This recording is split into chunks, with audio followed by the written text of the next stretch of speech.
എന്താണ് ഇന്നലെ അവിടെ നിന്ന് ഒച്ചയും ബഹളമൊക്കെ കേൾക്കണ്ടായിരുന്നല്ലോ? ഇതൊരു വഴക്കായിരുന്നോ? ഓ, ഇവിടെ ഇപ്പൊ സ്ഥിരം പതിവാടി. പണ്ടൊക്കെ ഞാനും കെട്ടിയവനും തമ്മിൽ ചെറിയ വല്ല പിണക്കം ഉണ്ടായാൽ തന്നെ ഞാൻ ആരെയും അറിയിക്കാറില്ല. പക്ഷെ മരുമോള് വന്നേ പിന്നെ അവള് നാട്ടുകാരെ മൊത്തം അറിയിച്ച വഴക്ക് കൂടുന്നെ. ഓ, അവളൊരു പാവല്ലേടി. പാവോ? അവളെ ഒറ്റ വാക്കി പറഞ്ഞ അവൾക്ക് ചേരുന്ന ഒരു പേരേ ഉള്ളൂ, ഇരുതല മൂരി. ഇന്നാളൊരു സംഭവമുണ്ട്, നീ തന്നെ കേക്ക്. ആരുടെ ഭാഗത്താ ന്യായെന്ന്? അവളെ ഞാൻ എന്തുകൊണ്ടാണ് ഇരുതല മൂരി എന്ന് വിളിക്കാനുള്ള കാരണം തന്നെ നീ തന്നെ ഒന്ന് കേട്ട് നോക്ക്. ഇന്നാൾ നമ്മുടെ ഇവിടുത്തെ കൊച്ചുണ്ടല്ലോ, എൻ്റെ പേരക്കുട്ടി അപ്പു, അവൻ അടുക്കളയിൽ നിന്നൊരു പാത്രം പൊട്ടിച്ചു, ഒരു പ്ലേറ്റ്. നമ്മുടെ അടുക്കളയിൽ ഇരിക്കുന്നൊരു പാത്രമല്ലേ, നമ്മൾ കൊച്ചിന് ചീത്ത പറയില്ലേ? ആ പാത്രം പൊട്ടിയ വഴിക്ക് അവളാണെങ്കിൽ എന്ത് പറയും? പ്ലേറ്റ് എടുത്ത് കളിക്കുന്നേ തന്നോടല്ലേ ചേർക്കാം. ഓ, ഹൃദയ കൊടുത്ത് കളിക്കാതെ കിടത്ത് ആ പ്ലേറ്റ് എടുത്തേ. അടുക്കള പരിസരത്തിലാണ് വന്നു പോകരുത്. ഞാൻ പാത്രം മൊത്തം ഇവിടെ മൊത്തം ഞാൻ വൃത്തിയാക്കട്ടെ. ദൈവം നല്ലതാത്തൊരു പ്ലേറ്റ് വലിയൊരു വരുമ്പോൾ കൊടുക്കായിരുന്നു. പ്ലേറ്റ് പിടിച്ച് നിൽക്കാൻ ഒരു നോട്ടം കണ്ടില്ലേ? ഇനി മേലെ വല്ല പ്ലേറ്റ് ഗ്ലാസ് വരത്തോട്. കഴിഞ്ഞ ആഴ്ച ഒരു ഗ്ലാസ് പിടിച്ചേ എല്ലാം പൊട്ടിക്കാൻ മാത്രമാണ് പണി. അവൻ്റെ പാത്രത്തെ കളി. പോയേ പോയേ പോയേ പോയേ. ഇതേ സ്ഥാനത്ത് ഞാനോ എൻ്റെ കെട്ടിയവനാണ് ഈ പാത്രം പൊട്ടിയതിന് കൊച്ചിനെ ചീത്ത പറഞ്ഞെങ്കിൽ അവള് പറയണ വർത്താനം നീ കേൾക്കണം.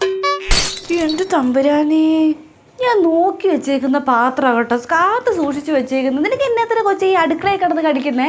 നല്ലൊരു പ്ലേറ്റ് പൊട്ടിച്ചിട്ടേക്കുന്ന നോക്കി. ഞാൻ പറഞ്ഞിട്ടുണ്ട് കൊച്ചെ കുരുത്തക്കേട് കാണിക്കരുതെന്ന്. ഈ പ്ലേറ്റ് എടുക്കേണ്ട ആവശ്യം നിനക്ക് എന്നാ? ഒരു പ്ലേറ്റ് അല്ലേ, അതിനിപ്പോൾ എന്താണ് ഇത്ര അടുത്ത് പറയാനൊന്നുമില്ല. കൊച്ചുങ്ങളാകുമ്പോൾ ചെറിയ കുരുത്തക്കേട് കാണിച്ചതൊക്കെ ഇരിക്കും. അതിന് ഇത്രയും കിടന്ന് വഴക്കുണ്ടാക്കാതെ കിടന്നില്ല. അല്ല മോളെ, ഇത് കൊച്ചുങ്ങൾ ഇങ്ങനെ തുടങ്ങിക്കഴിഞ്ഞാൽ അവൻ ഓരോ പാത്രമായിട്ട് ഇങ്ങനെ പൊട്ടിക്കത്തില്ലേ? കൊച്ചിനെ ശിക്ഷിക്കണത് വഴക്ക് പറയട്ടെ. പ്ലേറ്റ് പൊട്ടിയാൽ മേടിക്കുക വേറെ, അല്ലാണ്ട് ഇപ്പോൾ ഇത്ര അടുത്ത് ബഹളം ഉണ്ടാക്കാൻ നിൽക്കേണ്ട ആവശ്യമൊന്നുമില്ല. അവൻ മനഃപൂർവ്വമായിട്ട് പൊട്ടിച്ചതല്ല, അവൻ്റെ കയ്യിൽ അറിയാണ്ട് ഇവിടെ പൊട്ടിയതല്ലേ. എൻ്റെ കൊച്ചിനെ മറ്റുള്ളവരെ ഒത്തിരി നടന്ന് ചീത്ത നടന്നത് എനിക്കിഷ്ടമല്ല. ഇതിനോട് ഞാൻ പലവട്ടം പറഞ്ഞിട്ടുണ്ട്, മറ്റുള്ളവരുടെ പ്ലേറ്റ് എടുക്കരുതെന്ന്. നമുക്കിവിടെ ഒന്നുമില്ല. മറ്റുള്ളവരുടെ സാധനം എടുത്ത് കളിക്കരുത് കേട്ടല്ലോ. അമ്മ വൃത്തിയാക്കൊന്നും വേണ്ട, ഞാൻ വൃത്തിയായിക്കോളാം. അമ്മ അതിന് വേണ്ടി കഷ്ടപ്പെടും ബുദ്ധിമുട്ടൊന്നും വേണ്ട. വാങ്ങട്. ഇതാണ് ഇവിടുത്തെ അവസ്ഥ. അതുപോലെ വേറൊരു സംഭവം ഉണ്ടായി.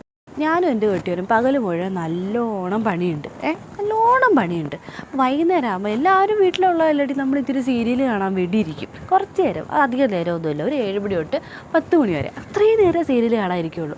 ഞങ്ങൾ സീരിയൽ കാണാനെന്നും പറഞ്ഞ് TV എടുത്തിരിക്കും. ഇതിൻ്റെ നമ്മൾ TV കാണുന്നതിൻ്റെ തൊട്ടപ്പുറത്തെ റൂമിലിരുന്നാണ് ഇവളും കൊച്ചും കൂടി ഇരുന്ന് പഠിക്കുന്നത്. ഇവൾ കൊച്ചിനെ പഠിപ്പിക്കുന്നത് അവിടെ ഇരുന്ന. ഞങ്ങൾ സീരിയൽ കാണാൻ വന്നിരുന്ന ഇവളുടെ ഒരു വർത്താനമുണ്ട്. എടാ കൊച്ചേ, ഇത് പഠിക്കേ. ചിരിച്ചുകൊണ്ടിരിക്കുന്നത്. നീ എവിടെ വായി നോക്കിയിരിക്കുക?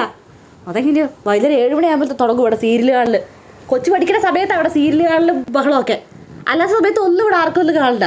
അല്ല, കൊച്ചു പഠിച്ചോണ്ടെന്ന് പറഞ്ഞാൽ സീരിയൽ ഇവിടെ മാറ്റി വയ്ക്കുകയല്ല. സീരിയൽ കാട്ടിൽ ഇവിടെ കിടന്ന് ഉറക്കം വരില്ലല്ലോ ഇവിടെ ആർക്കും. സീരിയൽ കാണാൻ വന്നിരിക്കുന്നത്.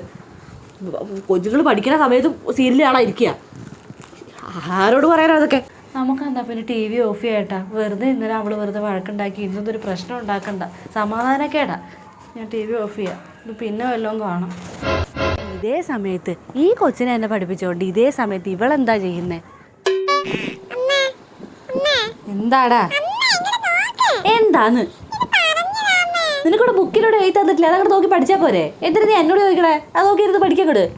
എല്ലാവരും പറഞ്ഞു തരണം അവന്.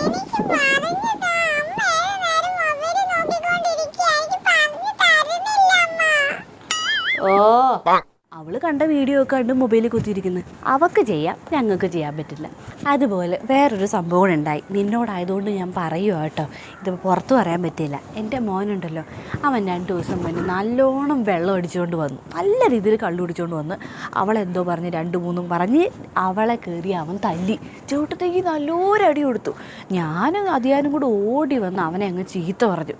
അപ്പം ഇവളെന്താ പറഞ്ഞതെന്നറിയാവോ? തമ്പുരാനേ, നീ എവിടെ ചെറുക്ക? നീ എന്നാണ് ഈ കാണിക്കുന്നേ? പോത്തുപോലെ വളർന്നു കല്യാണം കഴിഞ്ഞ് കൊച്ചുണ്ടെന്ന് ഞാൻ നോക്കല്ലേടാ. എൻ്റെ കയ്യിൽ നിനക്ക് കിട്ടും. നീ എന്നതിനാണ് നിന്റെ ഭാര്യ തല്ലുന്നേ? അവളെന്ത് ചെയ്താ കണ്ണും കുടിച്ചിട്ട് തല നിൽക്കുന്നത്?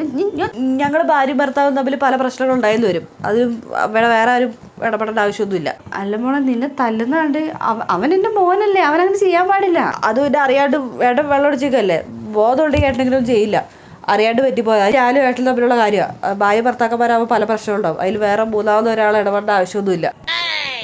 ഞങ്ങൾ തമ്മിലുള്ള പ്രശ്നത്തിന് പേരിൽ എൻ്റെ ഭർത്താവിന് വേറൊരാൾ ചീത്ത പറയണത് എനിക്കിഷ്ടമല്ല. വായിട്ട് റൂമിൽ പോവാം. ഇനി അഥവാ ഞങ്ങളിനി ഒന്നും പറയാതിരുന്നെങ്കിലോ ഇവളെന്ത് പറയും? ദേ, എൻ്റെ സ്വഭാവം നിങ്ങൾക്ക് അറിയാൻ പാടില്ല. കള്ള് കുടിച്ച് തെണ്ടിത്തിരിഞ്ഞ് രാത്രി കയറി വന്നിട്ട് വെറുതെ ഭാര്യ കയറി തല്ലല്ലോ. നാളുണ്ട് പക്ഷേ നിങ്ങൾക്ക് തൊട്ടാണ്ടല്ലോ എൻ്റെ ദേഹത്ത്. അതെങ്ങനെയാ? മോനോട് വെള്ളം അടിച്ച് വന്നാലും ഭാര്യ തല്ലി കൊല്ലാലും ഇവിടെ ആർക്കും പ്രശ്നമൊന്നും ഇല്ലല്ലോ. ആരും ചോദിക്കാനും പറയാനും ഇല്ലാത്തതുകൊണ്ട് ഇവിടെ കുഴപ്പമൊന്നുമില്ല. ഇനി മേലാരെ തൊട്ടാടല്ലോ. എൻ്റെ വിധി എന്ന് പറഞ്ഞാൽ മതിയല്ലോ. എന്നെ ഇവിടെ തല്ലിക്കൊന്നാലും ചോദിക്കാനും പറയാനും ഒറ്റ മനുഷ്യനില്ല. ഇതാണ് ഇവിടുത്തെ അവസ്ഥ. ഈ ഇവളെ ഞാൻ ഇങ്ങനെയുള്ള മരുമോളെ ഞാൻ ഇരുതലമുരി എന്നല്ലാണ്ട് പിന്നെ എന്താ വിളിക്കട്ടെ? ഇവിടെ ഇപ്പോൾ വഴക്കൊഴിഞ്ഞ് നേരമില്ല. എൻ്റെ പൊന്നോ, ഇങ്ങനെയൊക്കാണ്ട് ജീവിച്ച് തീർക്കുക. ജീവിതമായിപ്പോയില്ലേ, ചത്ത് കളയാൻ പറ്റുകയില്ലല്ലോ. എല്ലാ ദിവസവും വഴക്കായിപ്പോൾ ഇവിടെ ശീലമായി. ഇതിപ്പോൾ ശീലമായി. എൻ്റെ പൊന്നോ, ഇതുപോലത്തെ മരുമക്കളെ കിട്ടിയാൽ തീർന്നു. ശരിയാ. നിനക്ക് പിന്നെ 2 പെൺമക്കളാണല്ലോ. പെൺമക്കളെ അങ്ങ് കെട്ടിച്ച് വിട്ട് കഴിഞ്ഞാൽ സുഖമല്ലേ? അടി സത്യം പറഞ്ഞ ആ മക്കളില്ലാത്ത നല്ലത്. ഇതിനും ഭേദം ഒറ്റയ്ക്ക് നിനക്ക് നിന്റെ കെട്ടിയവരും ഒറ്റയ്ക്ക് വീട്ടിൽ കിടന്നാൽ പോരെ. ആ മക്കളുണ്ടായിട്ട് ഇങ്ങനെയുള്ള മരുമക്കളെ കിട്ടിക്കഴിഞ്ഞാലുള്ള അവസ്ഥയെ